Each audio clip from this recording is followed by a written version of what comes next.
Good evening, everybody, and welcome once again to your Monday night. This is what you got to do. If you watched episode 2, you got to pick your jaw up off the floor, put it back where it's supposed to be.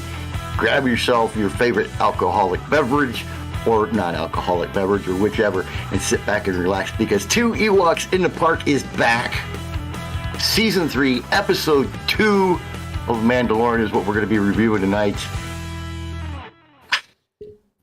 All I can say, folks, is wow. Sully, take it away. Wow, indeed. Hello, everybody, and welcome to Two Ewoks in the Park. Not Avenger Pretenders. Working on it. I'm working on the new logos and everything. It's coming along very, very nicely, too.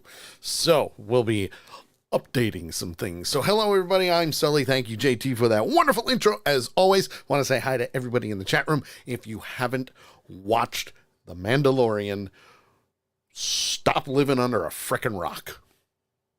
That's all I can say. Stop living under a rock. I'm telling you. Because, damn. Just damn. And yeah, even with that. Nakia says that she just finished it 10 minutes ago.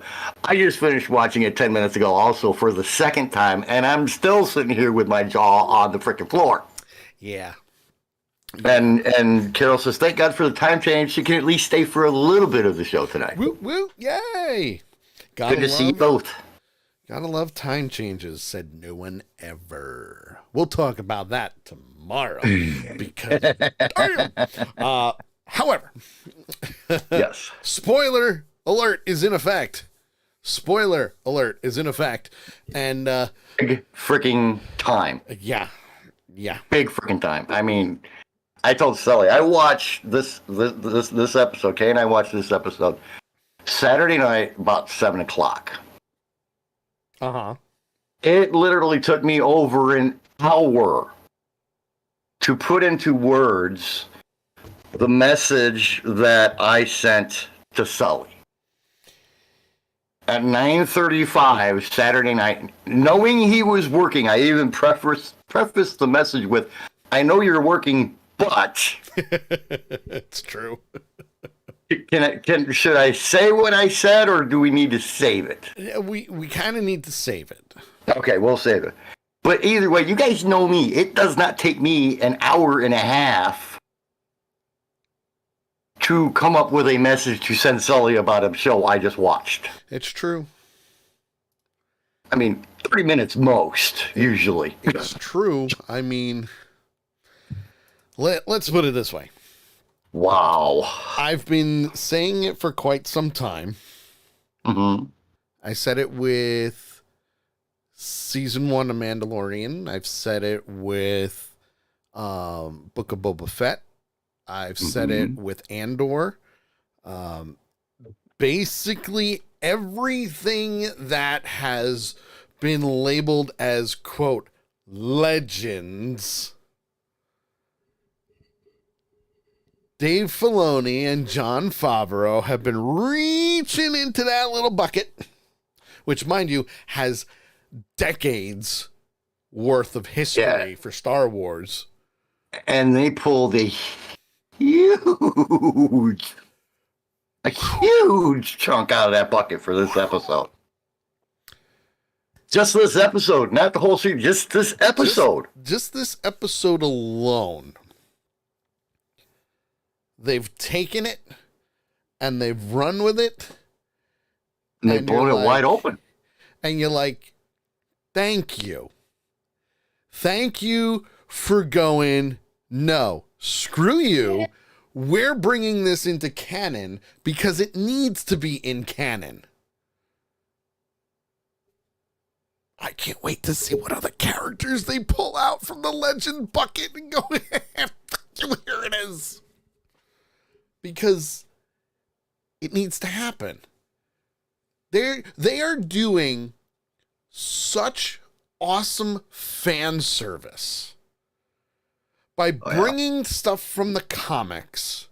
And I'm not just talking like, the Marvel comics of Star Wars. Yes, we know Marvel owns them again because they're under Disney, and Disney owns Marvel, so on and so forth. They also own Star Wars. But I'm talking about the stories from when Dark Horse was doing the comics. and all the novels. There's what? And see, 40 something I didn't years? even know. I didn't even know about any of this stuff. It's okay that you don't know. But so what I'm saying is there's a lot of people out there who are just like me, who are big Star Wars fans. We're not fanatical about it. We're not, I guess you could say, kind of nerdish about it or anything like that, but we're big Star Wars fans. We love Star Wars. Truth. And everything about it. Truth. But we never knew that they had background stories for all these characters and all these people. We never knew. Well, I did. You did. But I mean, like I said, there's the group that's like me. Right. That, we're big fans, but we never knew about the background. And there's people like yourself and others who have read the comic books, who have read all the books, who have watched all the sub-series like Bad Batch and, all those kind of things. Right. So, we're mind blown 10 times as much as people like you are when stuff like this happens. I mean, like me and Nakai are kind of in the same boat. We're both like, what? See, what? Where did this come from? And those kind of things. But that's what I like about these sub-series. I mean, I call them sub-series that they're doing, like Mandalorian and Boba Fett and things like that, Sure. Where we find out the history. Sure. It is so awesome to know that Boba Fett is not an honorary. Yes, he is. Sand Warrior. He's a real one. Yes. He's been through the initiations and all that stuff. It wasn't, hey, you helped us, you're an honorary man. No, right. He went through all the shit. He's a Tusken Raider. Raider, that's it. I couldn't think of the... As well as a Mandalorian. Right. And he's a true Mandalorian because even though he's a clone of his father, which is true, he is a clone of his father, he still has the right to the bloodline and the armor, which is the armor that he's currently wearing. He's just got his colors. But it's neat to learn all that stuff that we... Yes. As in people like myself and Nikaya, and probably Carol too, never knew about. No. And that's okay. I always thought, Boba Fett or that guy. I always thought Boba Fett, that was his stuff. I always thought that was his. Well, I mean, it is. It is. But I thought he originally got it. I didn't know that it was handed down to him. Well, he inherited it due to the blood relation to his father. Yes. Never knew that. Which again, yay. Okay. Never knew about the Mandalorian Creed. I never knew what the hell a Mandalorian was. But now until season 1. But now you do. And now I'm like, okay, I want a freaking Mandalorian helmet. You need a 3D printer. Yeah, no shit. Get a 3D printer. You'll be able to make a Mandalorian helmet, no problem. My whole thing here is going to be Mandalorian stuff, You're starting to run out of room Mandalorian for freaking Halloween this year. But you're starting to run out of room. Things like that. But it's fun for people like me. Oh yeah, and this is the difference. To see this kind of stuff. This is the difference for you and Lady Death and other people who are just getting into Star Wars and The Mandalorian. And I mean that. I mean this in the very nicest way possible. Okay, this is the oh shit type of thing of whoa, that was cool. So the meaning for you guys is different than it is for diehard fans like myself. And again, I'm not bashing anybody for not liking Star Wars. That's what I was, what I was trying to say is, there's a huge difference. The oh shit factor is different. Yeah. I mean, there's a 10 for you, which is cool, but the 10 for us is like 20 for you. Yeah, because you guys are going, that was cool. We're going, finally. Exactly. It's Exactly. a big You know, difference. and that's the two different views. It's a big Which is difference. the reason that we started doing this. Oh yeah. You know. Oh, hands down. And when shit happens, like what happened, actually there's a couple of what happens in this episode There's a lot. that I looked at Kay and went, "What? Did you see what you saw that, right?" And I just wanted to make sure that I wasn't imagining things. Did I see the correct thing? Because when I dream, that's the way I dream. And then you go, well, shit. Exactly. And like I told you off air, I have been thinking of this episode has been on my mind. Yeah. Since the episode ended on Saturday when we watched it. Completely understandable. It's been any time that I sat there and just, was just kind of relaxing. Yeah. And I'm like, what am I thinking about? Holy crap, I'm thinking about Mandalorian Season 3, Episode 2. Yeah. So every time. So now let's get into it because, oh my Lord. Oh, let's go. My Lord. There was, for 30 minutes? For a 30-minute episode, a lot happened. A lot happened. And here's the thing. Everything that happened needed to happen. Oh, hands down. Needed to happen. If they'd left any one part out. Yep. The episode wouldn't have made sense. Yep. Oh yeah. And not only that, but there's a lot of stuff that's being brought back from the prequels to here, which is good. There were connection lines going like this every freaking 30 seconds of the episode. They were all over the place. All over the place. So we start the episode off Tatooine. We're on Tatooine. Yay. We're back to Tatooine. Yay. We had a feeling we knew we would. And again, this is, by the way, this is the Mines of Mandalore, Chapter 18, Mines of Mandalore. Okay? So we know what's going to happen. We know the setting. And Jon Favreau even stated that this is going to be more on the backstory of Mandalore, the history of the Mandalorians. You're going to see a lot of stuff that has been labeled as legend coming to the forefront. They needed to do it, though. Oh, with everything that happened if you think about it, especially for me, because I've actually thought about this. With everything that happened in seasons 1 and 2 yes, of Mandalorian, as well as some of the stuff that happened in Boba Fett, which was why you suggested rewatching seasons 1 and 2 and Boba Fett. Yep.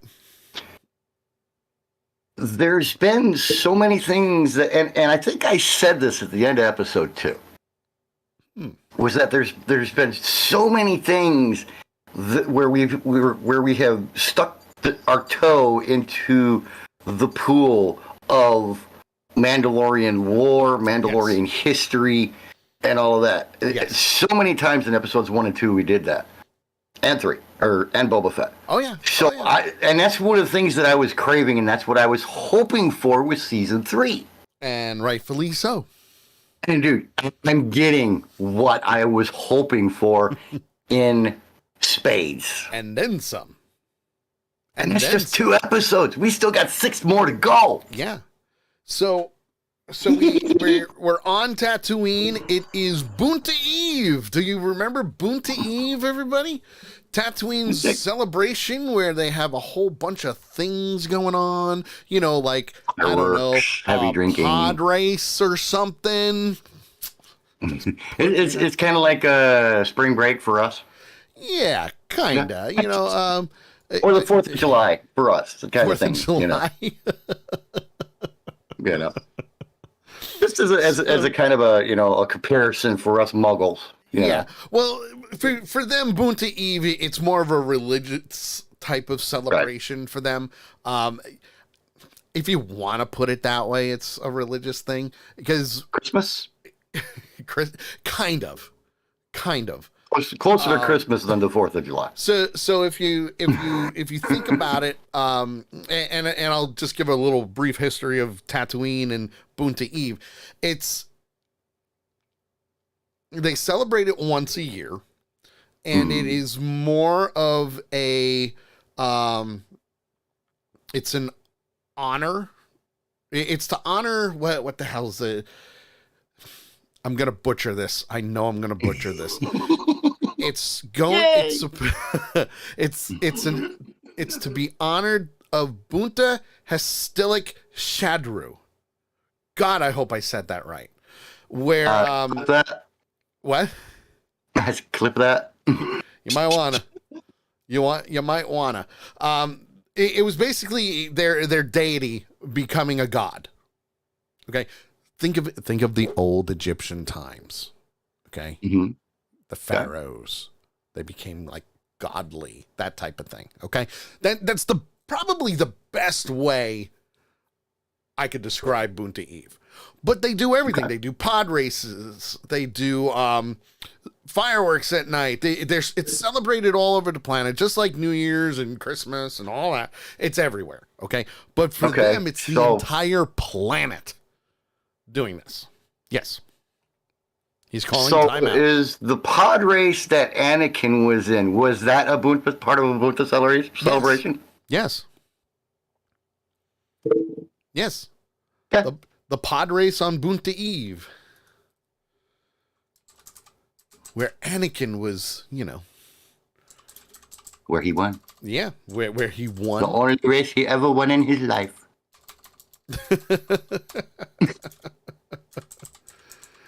But I don't think he raced after that, so I think that's a pretty applicable statement. Yeah. So that's what they call that, the Bunta Eve Classic. Kind of like the Daytona 500. Okay. In this case, it's just 3 laps and they do whatever they need to, but they do it every Bunta Eve.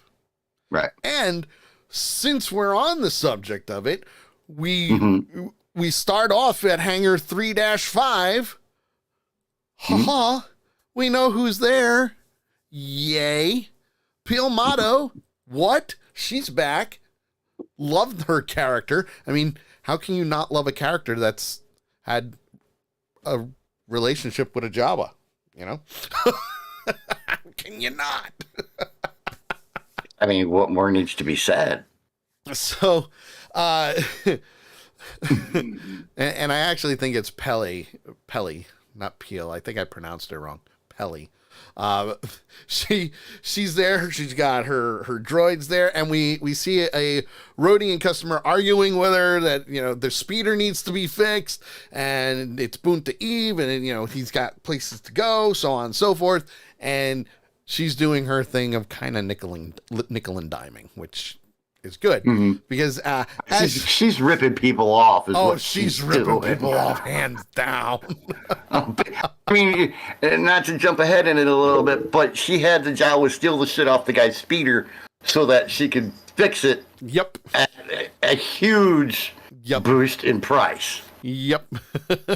I mean, come on. If that's not really... And here's the thing. I made the comment today as Mando was leaving. It's like, you're not supposed to screw your friends. Well, I mean, technically, she didn't screw him over, but we'll get there. She charged his ass big time. well, she charged. So she charged the Rodian big time. And if you guys don't know what a Rodian is, Greedo from Star Wars: A New Hope. We all know Han Solo shot in the bar. We all know Han Solo shot first. We're not going to get into that debate. We all know this. But she tells the droids, make sure he's gone, and the Jawas come out. They start putting everything back together. And at that same time, the Jawas start demanding for more credits to do the work. And she's like, no, Right. you're not. So clearly she's running a scam at her hangar bay. Just a little one, not a big one. Just a little one.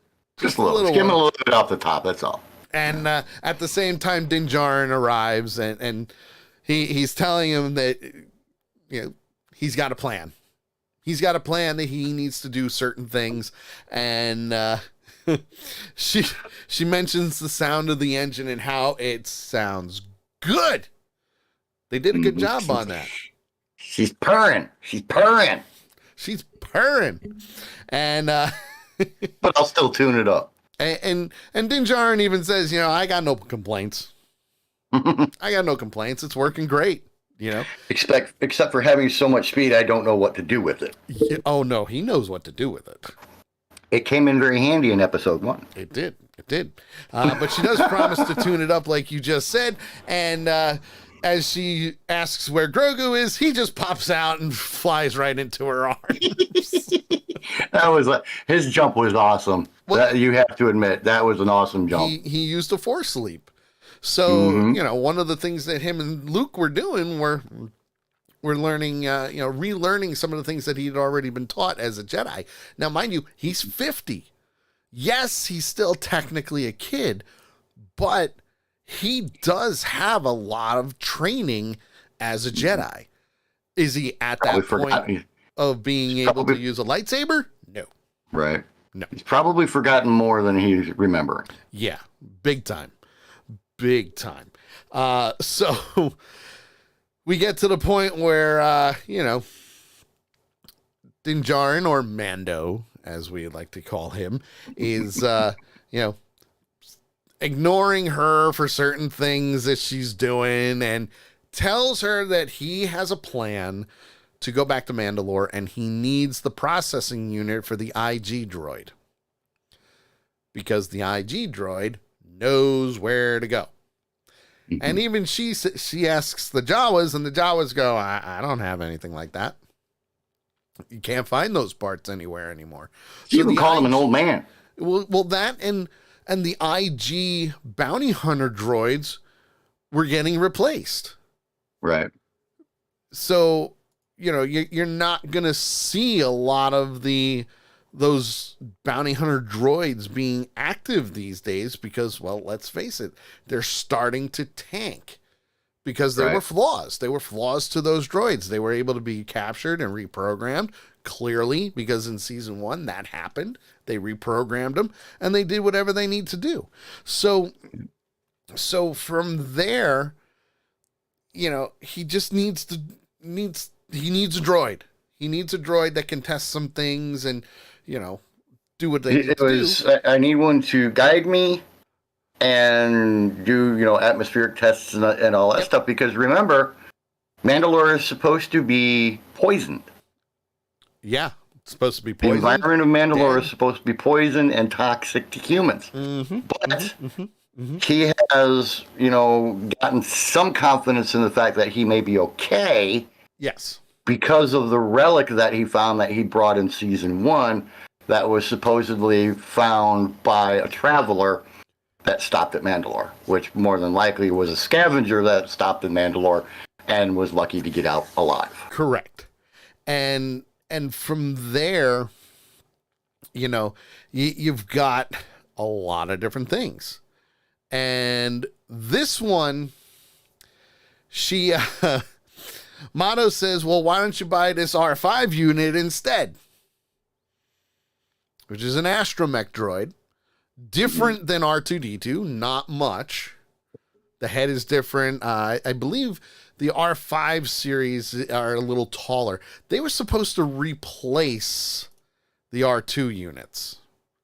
Right. If I remember correctly. It's been a long time. But this is a little bit of a callback once again to Star Wars: A New Hope. Because the R5 unit is the same exact R5 unit that came in contact with Luke and Owen on the farm and had a bad motivator and blew the top off. Same exact one. We are now connecting, more so than Book of Boba Fett and Season 2 of The Mandalorian, to canon of Star Wars. Right. Because now we have R5D4, who is still in pretty bad shape. Yeah, he's in good shape. Bam, and part of the thing falls out, sparks fly, and Yeah. So obviously, Mando says, "Listen, you got to fix this droid immediately. I need it. Get it done, and I'll take it off your hands." And apparently, R5D4 is a little bit of a scaredy cat. We'll get into that in a little while. He's a little bit of a bitch, is what he is. Yeah. So what what Motto does is real. she takes the seat that Grogu usually sits in, takes that out, puts the astromech portion back into the starfighter, and it still allows Grogu to go to and from the cockpit into back where the R2 unit would go without having any trouble, because he'll be able to just sit in his what did they call it? His pack? Did they call it? I think he called it his pack or his bubble or something. I forget what he called it. His droid pod. The pod. Yes, thank you. His pod. The droid pod. Yep. So he can still go back and forth between the two. And as night falls, he starts to take off. Motto says, "May the Force be with you." We're now tying things even more, because we haven't had "May the Force be with you" in a very long time in these series. We haven't heard it. Yeah. I don't think we've heard it at all in Mandalorian. Yeah. No, but Mandalorian's not a big Force show. Yeah, I don't think we have. At all. I mean, I'd have to go back and pay attention. Wait, season one, probably when Grogu went with Luke. Maybe. Oh yeah. As he was walking away, Luke was saying it. Yeah, you're right. And when you're right, you're right. I'm not positive, but I think so. But you're close. Like I said, this isn't a real big Force thing other than Grogu, right. So exactly. It's understandable. So they make their way to Mandalore. Yay. And as they're going, Mando and Grogu are kind of having a conversation. And the thing is, now we're starting to hear Grogu talk more. Mm-hmm. Not just the cooing and everything like that. You're actually hearing him speak. Work. What he's saying? No idea. Nobody knows. No idea. Kind of like the Minions, nobody knows what they're really saying. Well, and that's the thing. Will we eventually hear him? Yes. Will he speak like Yoda? Probably not. Who knows? Probably not. But there's still plenty of story to tell with the Mandalorian and Grogu. I mean, for all we know, they could do something, and the next season is like 6 years later or something like that, and Grogu looks a little older. Right. I doubt it. Everybody loves Grogu. Everybody loves that he's so tiny and cute and adorable, but it's there. So Mando's talking to him about Mandalore and what was written about it. He's teaching him the ways of the Mandalore, because it's stories passed down from generation to generation. And he's letting him know, this is where my people are from. Mm-hmm. Even though, I don't remember the conversation completely, but I'm pretty sure he even said that this is where our family is from. He said that this is where the Mandalore is from. Yes. It was interesting what he said, because in the conversation he stated the fact to Grogu that he had never been. Yes. to this planet. He had never been to the home planet with the home city, the center for the Mandalorian and everything. Yep. He was raised on a different planet. I can't think of the name of it, but I know Concordia. it's vital. But he was raised on a different planet. Yep, Concordia. And then, yeah. And then he pointed out, because he was teaching him about the map also, because that was one of the things that was said in the conversation, is that Mandalorian is not just about fighting, but it's also about navigating. That way you can go wherever you need to go and not get lost. Yep. And he pointed out Mandalore, he pointed out the planet that he came from. Yep. And then he pointed out Bo-Katan.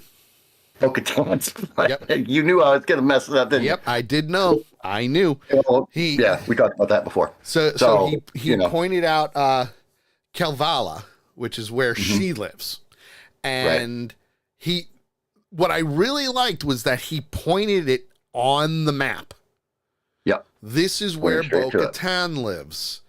And you saw Grogu over at the map looking at it. So you saw he was paying attention, which was great. There's one thing I've got to say about Grogu, and I know we're working on kind of a time restriction, but there was so much in this show. Oh, yeah, a lot. A lot.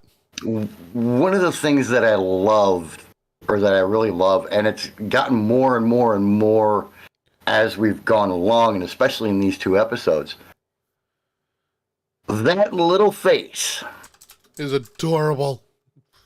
It is not only adorable, but it is amazing to me. Bye, Carol. Good luck with knitting. We'll see you tomorrow. It is amazing to me how much expression he can put across with so little to work with. Animatronics is wonderful this day and age. I mean, it is truly amazing. The ears help a lot. Yes. Yeah, we talked about that. Kay says the vocals coming, getting bigger and bigger too. But the ears help a lot. You can tell a lot with the ears. But it's still, you take the ears away, even his facial expressions and stuff. You can see so much. Oh, yeah. And it's amazing to me how much you can really see in his face. I'm sorry, I just had to put that out there. It's really great what they're doing with with all of the facial expressions with the animatronics. So they're going through the clouds. They get down there. They're doing whatever they need to, and you can see the electronics on the ship are going out of whack. And the first thing that Mando says is, it's due to the interference of the magnetic field of Mandalore, which, there's a lot. I mean, you think about it. You got the Beskar mines right underneath the planet. That's what they're known for. That's an indestructible metal.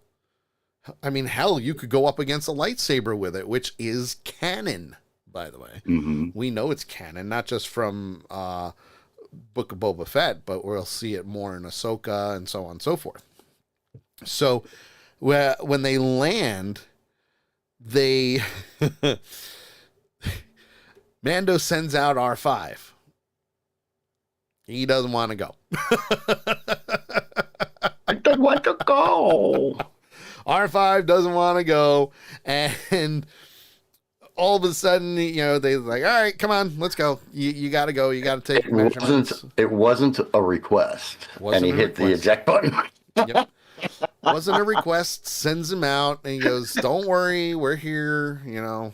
We got you. And then he disappears off their map. Very carefully, but he falls off the map. I get it. But when he disappeared, Grogu kind of looked at his dad and went, are you going to do anything? Well, and it's amazing how much he can care about a droid. Well, yeah. Well, you got to remember, even though it's a droid. And one they just bought. Well, you got to remember, even though it's a droid, the Jedi are taught that everything has a purpose. Mm-hmm. In their case, R5 is supposed to be taking scans of the atmosphere, trying to make sure that everything is good to go, so on and so forth. So when he disappears and he gets to the point of, all right, fine, I'll get out and go and look. Mando flips a switch in his helmet so he can breathe. It seals him in so he's got fresh air, and he tells Grogu to lock himself in his pod until the N1 is sealed, and I'll go find him. And oh boy,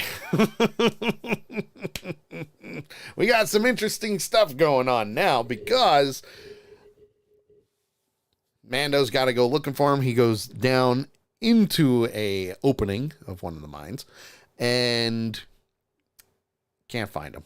You can't find R5 until he gets attacked. Mando gets attacked.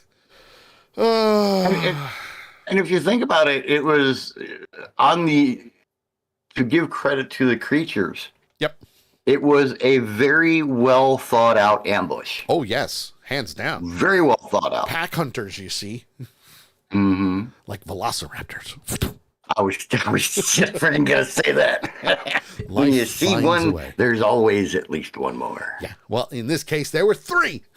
So, while he's attacked by Alamites, and they are actually native to Mandalore. They've always lived either in the mines or under the cities and everything like that. But since the Mandalorians are gone, now they're coming out and they live on the planet. It's them. Didn't she say towards the end, and I know this is kind of jumping forward, but didn't she say that they used to live basically on the surface, on the outskirts of the towns? On the outskirts of the cities, in the forest areas, you name it. They on the surface, though, is the main thing. Surface, on the surface and below the surface is where they lived. Yeah. And we'll get into that a little bit more, but basically, they are the primitive beings of Mandalore. So if you think about it, it's for us, it would be like the third party countries that don't deal with technology. They're still doing spears and stuff like that. Secluded to me, it's islands. Kind of be like cockroaches. Yeah, it's impossible to get rid of them. Right, and that. They're the ones that are basically ruling the planet. Everybody has gone. So, they've moved in. So as he's getting attacked by them, he shoots one with his blaster, and then he starts using the dark saber, which you can see he's still having trouble with. As I say, that was my biggest takeaway from that battle is that he still needs to be trained with it. Yes. And, just to flash back, he was in training for it when he revealed that he had removed his helmet and they kicked him out. Yes. So they find R5, they get him back up doing whatever they need to, but he also takes out the 3 Alamites. But man, did that dark saber weigh him down. And part of it has to do with the training that he was already getting from the armorer of you can't just pick it up and swing it. Mm-hmm. You need to be one with it. You need to, you need to have a specific grasp.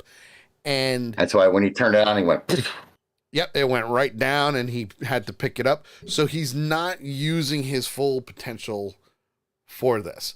Now, with that being said, I am hoping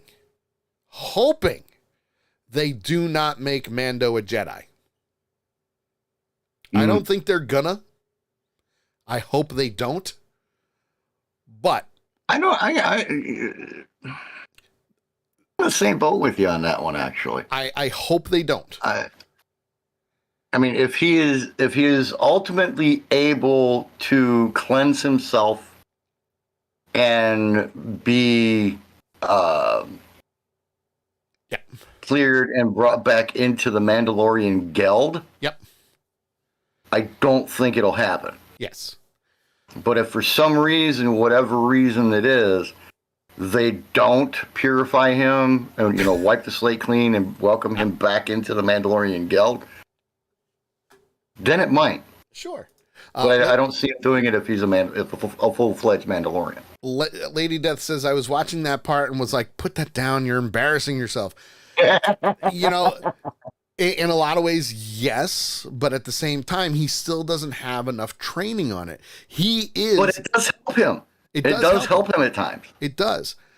And in his case, he is technically the ruler of Mandalore. He won that in a battle from the previous owner who won it in a battle against the Mandalorian. Which is why Bo-Katan is so pissed off at him. Yes, exactly. So they find R5, he writes them up, they go back to the ship, and they finds out that the atmosphere is breathable, it's not poison, he can walk around without the air tanks on, and he'll be good. Grogu can come with him to the mine so he can keep an eye on him, so on and so forth. And we get to a point where now they're going down into the city.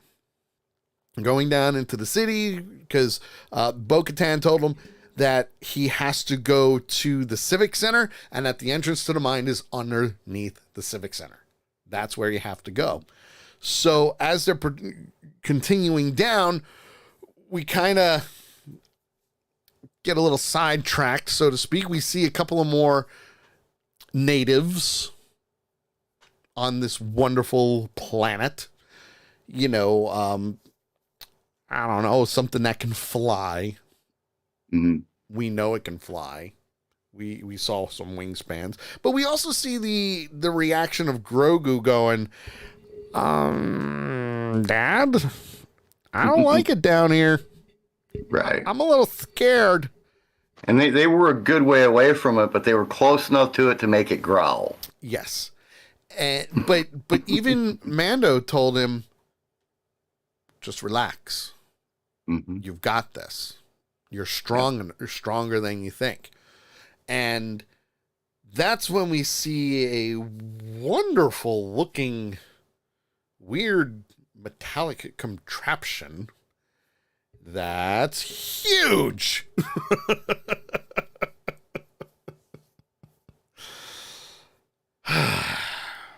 Kicks the shit out of Mando and takes him. But was so cool, it was, you would probably say it was spider-like, right? It was a spider trap. Yeah. We actually have sand spiders that hide on the beaches and stuff like that, and that's exactly what they do. They bury themselves, but I think they have something on their belly or something that they leave exposed that draws attention to it from other insects and stuff. Yeah, well, the other thing with that was see what it was. He trapped him using the Mandalorian armor. Mandalorian helmet. It was the Mandalorian helmet. They trapped him using that, and from there, we see like a fight kind of break out a little bit, but he starts getting drugged. There wasn't no fight with that. Well, he did struggle because he tried to get the gun and the dark saber out, and it didn't work, and it just gripped him. And all of a sudden just injected him in things, and he's starting to pass out. The good thing is Grogu did not get captured, but as he's starting to pass out, he tells Grogu, hey, go get Bo-Katan. Not yet. Yeah. Not yet. Yes. In the first one where he was captured, he didn't have a chance to say anything to Grogu. Grogu slid behind the stalagmite or whatever. But that's neither here nor there. That's neither here nor there. The spider went off, and it kind of is, because as this went on, it revealed that this creature was more than just this semi-automated spider. True. It was something that was lived. There was something that was inside the head of it that actually came out. Yeah. And came over and actually took his blaster and took the dark saber out and threw him on the ground. Yeah. And then he went over and was doing his thing. And when Grogu came over to try to rescue him, which is exactly what we thought Grogu would do, he tried using the Force. The cage that was holding Mando slipped. Big metal bang. Shit. He had just enough to say, "Go get Bo-Katan." Yeah, go get Bo-Katan. And you talk about a Force jump then. Well, yeah, because the thing tried to electrocute him. Well, he shot across that camera, landed in in his pod, and hit the button, and they were gone. He went running so quick. And I don't mean to kind of step on you and correct you there, but there was a lot that happened in the middle of that I thought we needed to get out because there's that thing inside of this big mechanical thing. Yes, which I thought was one kind of gross, but two really freaking cool. Oh, it was fantastic. It really was. And then of course we get, as he's escaping, he's going back up to the surface, and Elamite comes down right at the entrance, and Grogu just uses the Force push and shoves him so far. And unfortunately for me, I found an editing mistake. The little green thing that fell. No, it wasn't that. Nope. Just real quick, the little doggy thingy or whatever it was that was hiding in the tunnel, he almost got bit by that. It's true. Fucking out. He did. The Almite, though, when he came jumping down and he used the Force push to push him out, the next cut he was gone. And I went as he came out of the tunnel. Yep.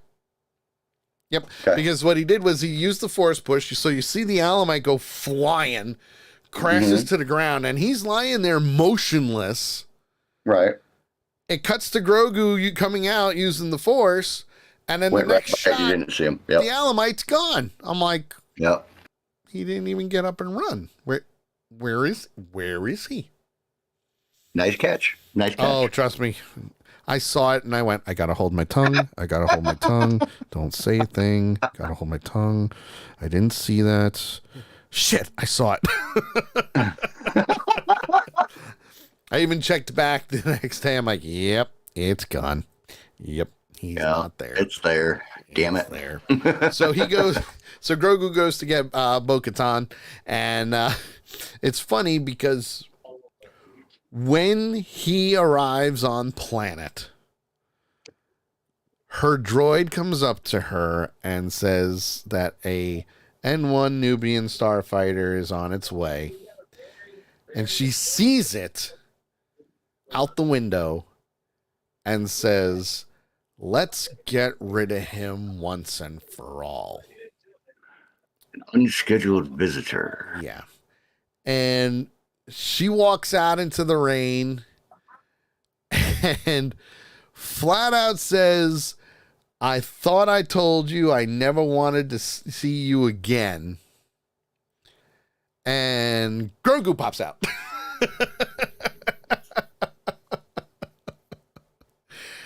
And that changes her mind big time. Because if Grogu showed up without his father, all right, what happened? We need to go. What happened to him? Yeah. What happened to him? We need to go now. And the thing that was weird to me was that she said to download the droid's history. Yep. So that they could figure out where he went. Well, wouldn't Grogu be able to really? But easy way to do it, Yeah. It was easier to just download the R5 history. And sure enough, that's when they found out that he was on Mandalore. Right. So they decide, hey, Toby's in Jersey, dude. Awesome sauce, man. We only have like 10 minutes, though. So hurry up, dude. Hurry up. You're missing it. It. Tomorrow's the 2-hour show. Tomorrow. So as they're Now flying back to Mandalore, she's telling Grogu he's not the only one. He's not. He was never the only one. And oh, by the way, this used to be a beautiful, beautiful planet. But Civil War destroyed it. We destroyed ourselves. I love that she added that to tell Grogu. Like, here's the history. You know? Wasn't it a combination of the Civil War between the two factions of Mandalorian? Yep. As well as the Empire's attack? Because the Empire was trying to punish the Mandalorian for something? Yep.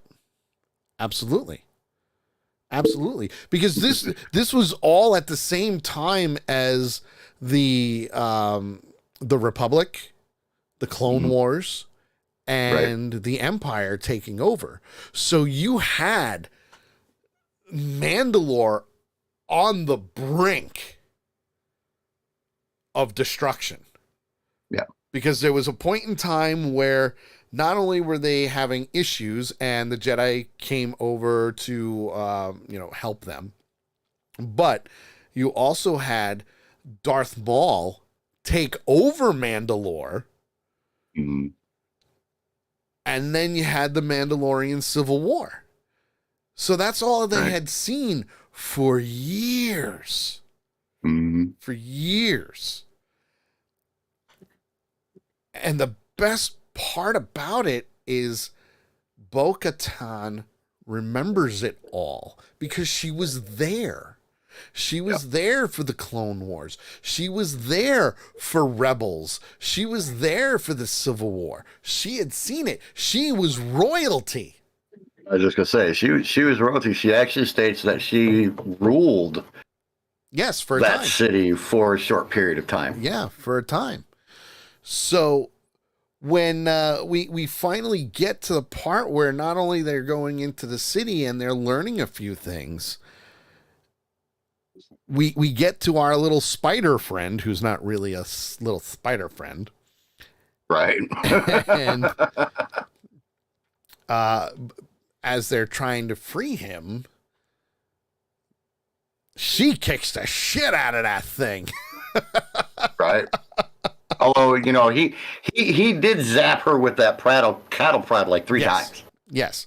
Which if it did anything, it pissed her off more than anything. Some bitch quit shocking me. But even before that, the Alamites attacked them. And she flat out said, if they survived, I wonder what else is still alive. What else is still alive? Mm-hmm. Now, for anybody who watches the show, you're kind of going, what do you mean? Well, you think about it. This has been an abandoned planet for decades. That for decades that they kept people away from it by saying that it was poisoned. Yep. So just like cockroaches, anything that may have survived, because you're never really gonna wipe everything out. Yep. Something is gonna live. So and normally it's the sub creatures. Yes. The sub creatures will always come up.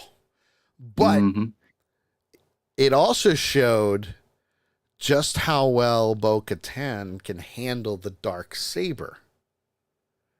Because she handled that with ease. One, because she held it.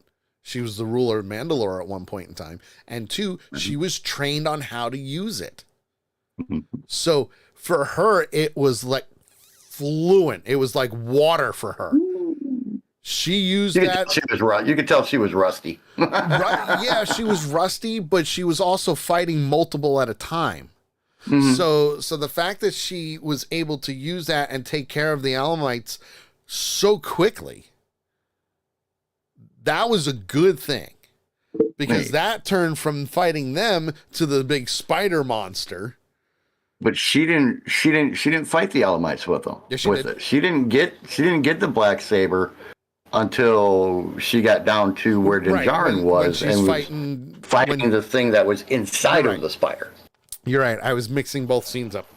Yeah, so, it's easy to do because I'm like, yep, and my brain says, wait a minute. It's horrible right now.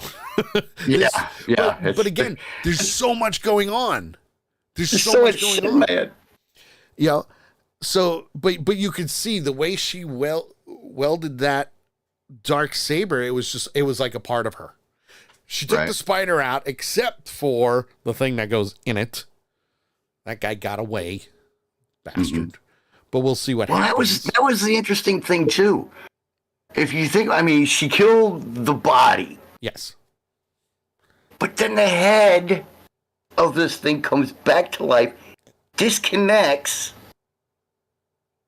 Yeah, she didn't kill the eye. And goes and gets the big spider. Think of it this way. I like to point it out this way. So, in Revenge of the Sith, they had buzz droids. Those buzz droids had eyes all over it and one center eye. Mm-hmm. The only way to really take them out, aside from blowing them up, was to get the center eye and kill it. Yeah. Same rules apply. It was just, stab. Yeah, it was just wild because, if you think about it, this is a 3-stage creature. Oh yeah, big time. If you break it down, it's a 3-stage creature. You have the brain or whatever it is. Yeah. With the one eye that's encapsulated in this small little thing, okay? And then you have that connected to a body, and then that body connects to the giant spider. Yeah. So it's like a 3-stage creature. You have to kill all 3 stages to get away from the damn thing. Yeah. So crazy. I mean, just the details that they went into in this episode. It's amazing. And there's a lot. Blow season 1 and 2 away, and we're not even done yet. Yeah, we're only on episode 3. I mean, with this episode. Yeah. Yeah. Which brings us to they revive Mando. Kreese makes some Mandalorian soup that he has never had. That he's never had. I forget what she called it, but it is like a delicacy. Hog soup? Yeah, something like that. It was a Mandalorian type of soup that helped with healing and stuff like that. But it was from Mandalore. Every Mandalorian knew how to make this, but he's never. They were raised on it. Yeah, as children. Right, and she also praised Grogu for his navigational skills of getting to her to help and so on and so forth. And from there, we start to go on a full tour of Mandalore with Bo-Katan, Mando, and Grogu, where we're still seeing some bodies of Alamites. We're seeing some Mandalorian armor that had been crushed, or it's all stuff that's there. And she even says that, yeah, I used to live here. I used to rule here. This was my home. Yeah. It was such a beautiful city. Mando made the comment that it must be hard for you, right, to see this in the shape that it's in, knowing what its prior glory and beauty was. Yeah, and she even said that. What was it that she said? She had nothing to cling to. Right. Because it was all destroyed. Everything was gone. It was all Everything was gone. Yeah. So for her seeing that and giving him more of a history and leading him to the entrance of the mines, that was a big, like, whoa. Well, and I like what happened just as they went into the mines, because they made the big spectacle of, there it is, the entrance to the mines. Yes. And this big, wide, tall shaft and everything. Yep. And they went inside, and she was talking about that her father died defending the city. Absolutely. And they both, then Jaren stopped, which causes her to stop. Yep. And he looks at her and goes, "This is the way." This is the way. He didn't say it back. Nope, he didn't. He didn't say it back, but he said it, turned, and walked. Yep. I thought that was very poignant. Yep. A very important scene to have happen. And at the same time, I'm like, you're still a bitch. Bo-Katan. Yeah. You know, you're still being a bitch. Yeah, but she I still don't think With good reason. she's With good reason. I still don't think she's trying to be that way. I think she's trying to show him that even though there's the Mandalorian creed that he wants to live by, there is more to it than just that. Which is true. Which is true. You know? Mm-hmm. Yeah, oh definitely. I would agree. I would agree. She's just not doing it very well. And she's not going to, because she's very well, and they're different factions too. yeah. You know, he was the old school faction, she was new school faction. And she even talked about that, about, you know, she never embarrassed her father, you know, at the big festivals and stuff when she would recite the Mandalorian creed, and the crowds would just go crazy and everything. And then she specifically said that was a show. Yes. That they put on for their subjects. Yes. Which I found rather interesting too. Yeah. But think about it. Think about it. That goes back to like medieval times. Mm-hmm. What did they do? Oh yeah. They got dressed up in all that gear. You know? Yeah, that goes back a long way. But behind closed doors, helmet was off. You know, any of those celebrations, they didn't have their armor on all the time. Yeah, and that was the thing. She made sure to say that I never embarrassed my father in public. Yes, in public. In public, and it was that she emphasized that part. Yes, and so which I thought was, you know. She also mentioned that she's been to the Living Waters before. They've done all of these ceremony type things. Mm-hmm. It was all for, like you said, for show. Mm-hmm. And we get to the part where they are in the mines. They're at the Living Waters. And she starts to read the plaque. But there's just one problem. He's ignoring her. You know what? I don't think he was ignoring her. Welcome back, Carol. Must have been bad weather. Couldn't do the knitting thing.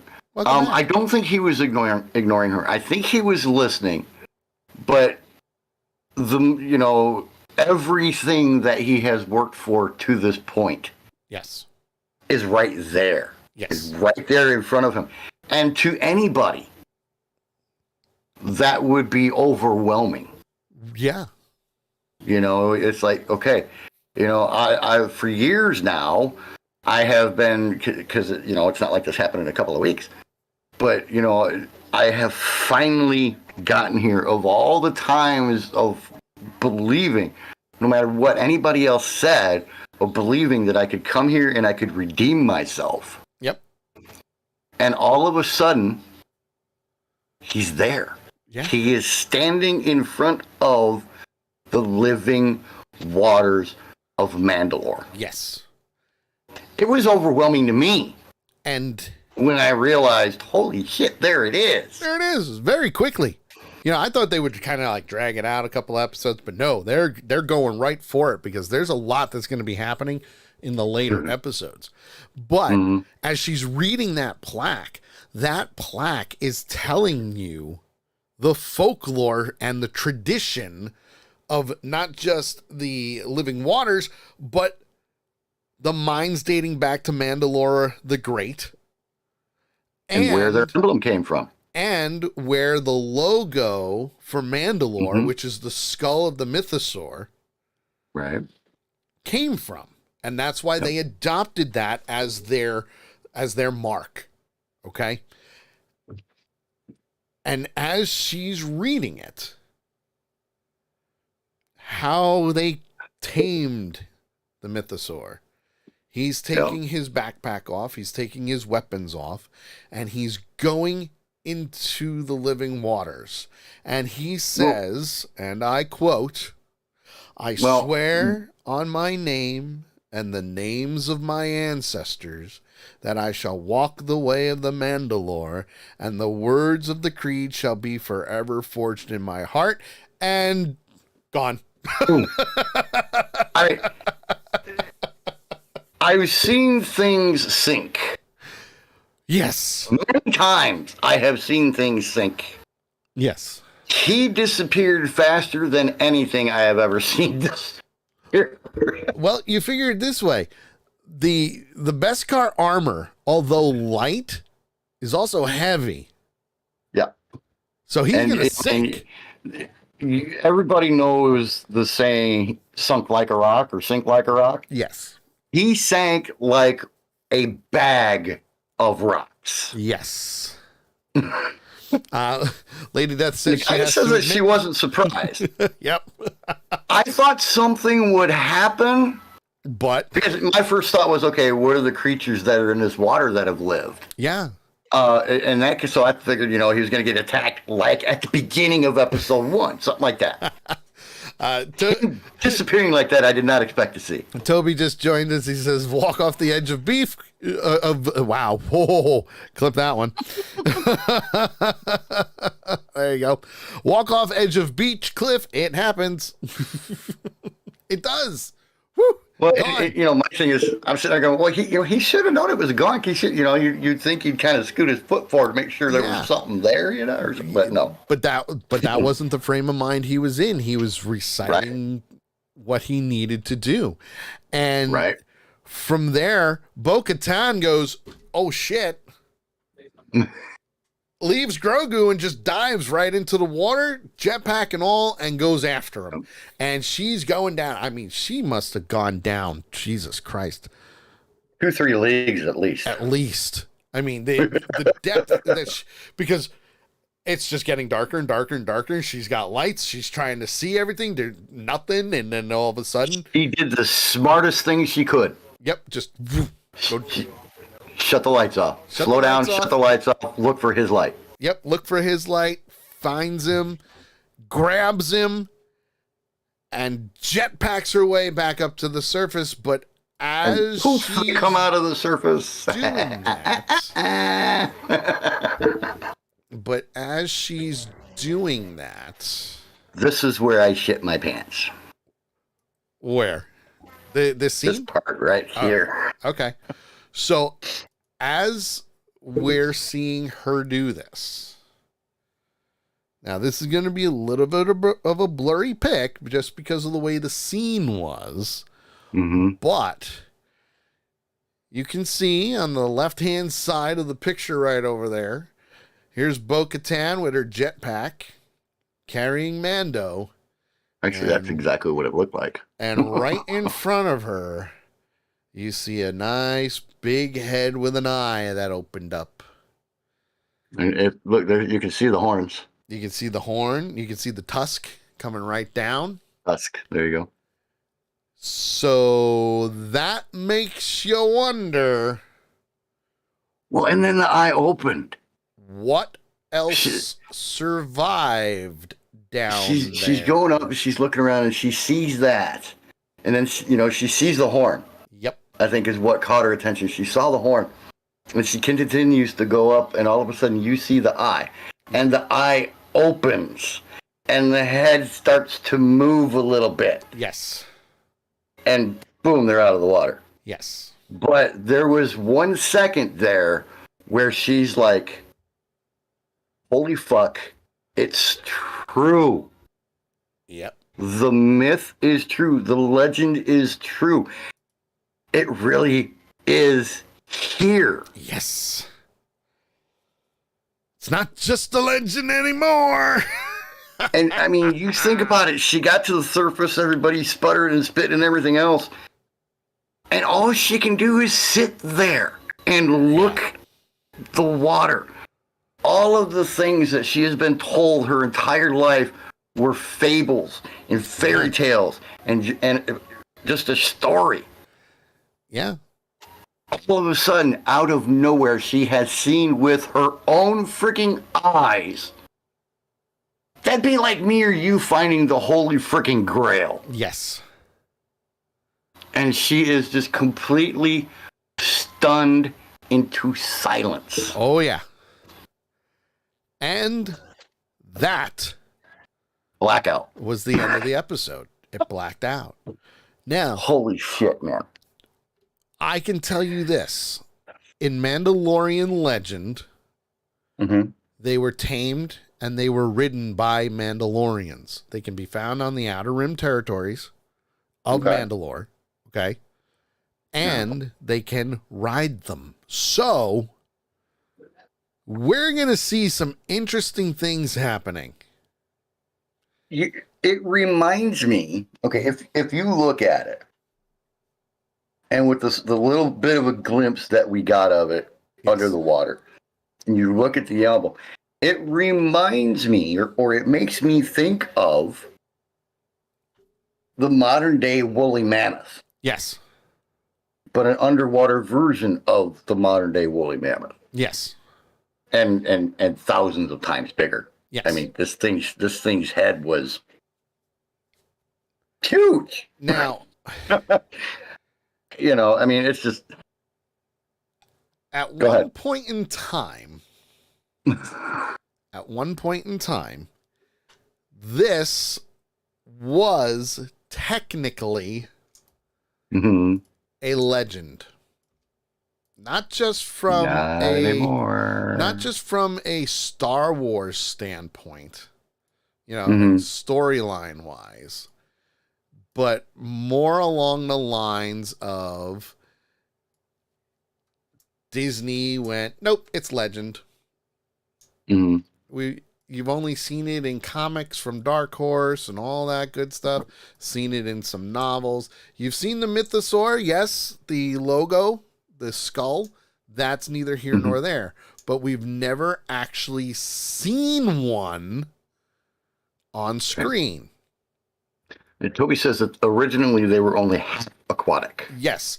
So there were two different types of stories that were going around.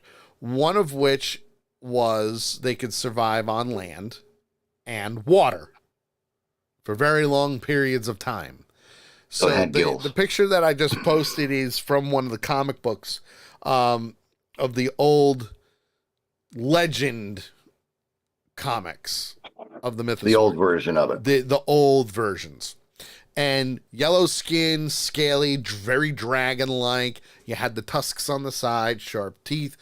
But they were able to tame them and ride them. And you can see there's a couple of soldiers getting thrown all over the place. But again, kind of like Boba Fett did with the Rancor. Yes, with the Rancor. So there are things that are going to happen. Now the question becomes, who's going to ride that Mytho? Who's going to ride it? Who's going to see if they're still tame enough to ride it? Yeah. Is it going to be Bo-Katan? Or is it going to be, I don't know, a certain Din Djarin? We'll see. Maybe that will take away the lore of the Darksaber and now bring up the original Mandalorian lineage of taming the Mythosaur and riding it and being the ruler of Mandalore that way. Like, hey, it's not a myth, dude. But now I have a feeling we're going to see more and more Mandalorians start coming back to Mandalore. Well, like I said at the beginning, this whole time, everybody has been under the impression that it was poisoned. That it was poisoned. So they're not going to go there. But, flashing back again, Mando found that piece from a Jawa that a Jawa had gotten from a traveler, supposedly gotten from a traveler that had stopped on Mandalore. Yep. So the fact that he found that piece feeds into that. And he's, when he was talking with the armor, he's like, what if it's not true? This a traveler has stopped there. Okay. And survived and lived to bring this piece back. Yeah. So it's kind of out there already that it's not poison. Sure. But how many people really talk to a Jawa about that kind of thing? Also true. Toby says he's giving it 9 episodes until Grogu wields the dark blade. Hey, which would be episode 1 of season 4. Yeah, it's a possibility. Actually, it'd be episode 3. But it's a possibility. I could see it possibly happening. Yeah. So, all in all, how many Mandalorian helmets are you going to give this one? Well, you get to go first this week. I went first last week. Oh, that's right. You did go first last week. You're right. Yes, So sir. I'm going to give this baby 5. It's 5 helmets for me, man. Absolutely. With the way, you know what? I take that back. 4.95. Only because I found that one editing mistake. Nakaya gives it a 4.5. You give it a 4.95. And the only thing that's stopping you from giving it a 5 was that one editing. That editing mistake that I found, and I went, shit. What was it that put you at a 5? I'm curious. What was it that pushed it to a 5? Oh, the overall story alone. The overall setting of everything back on Mandalore. It was basically Dave Filoni and Jon Favreau going, fuck you, Lucasfilm and Disney. We're bringing this shit back. And they've been doing if you it think since about season it, 1. Hitting Mando that fast at the beginning of the episode set the episode, in my mind, at a 4.5 to start. Yep. To start. Yep. So you're giving it a 4.95. Only because of that editing mistake. If I didn't find that editing mistake on the first run, it'd probably be a 5. I will also go with your editing thing. Okay. And I will subtract that. Let me preface this. Okay. Season 3, episode 2 is the best episode to date of the entire Mandalorian series. Ooh. To date. And there's been a lot of good shit that happened in season 1 and season 2. Yes. Best episode, blows them all away. Yeah. Absolutely. Revealing the mythosaur at the end of this episode. Uh-huh. Not even the whole body, just the head. Not even the whole body, just the head. But it moved. It opened its eyes, it moved its eyes, and it moved its head. So it's not something that has been well preserved underwater and just not decayed because it was dead but not decayed. It moved. It was alive. It's been eating something.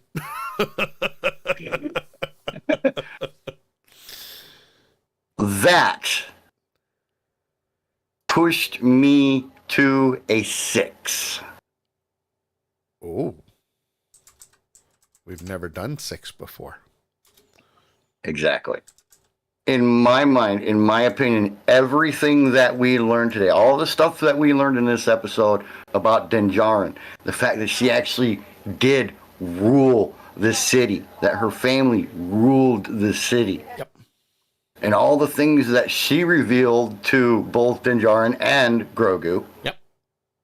And all that kind of stuff. And then ending the episode with the shock of revealing the mythosaur. Yep. Still alive. And in my opinion, totally changing the way Bo-Katan feels and believes. I think that's what's happening at the end of the episode. She's fighting with herself. That's why she can't talk. She can't move. She can't do anything. She is blown away. Yes. Everything that she has been taught and raised to believe as being fairy tale, basically, is now going, shit. Is now she now has proof in front of her that it is not a lie. Yep. And Toby says we already knew that from the Book of Boba Fett. True, but not to this extent. Yeah, but not JT though. Not me. You got to remember, I'm an outsider on all this stuff. Yeah. And Toby, you disagree with me? I got no problem with that. I really don't. This episode was just so much. You got to remember, Toby. It was amazing. You got to remember, JT does not have the Star Wars knowledge that we have. No. But he is getting there. I'm getting there. Feel better, T-Dog. Good to see you. Hope you're better tomorrow. Aw, dude. Feel better, cuz. He's having some back issues. I'm right there with you, brother. I know all about that. Yeah. Overall, 5.95, because I got to take the 0.5 off that you did. Okay. So 5.95. Right. I have to do it. That's fine. That's fine. So that's how we're rating it.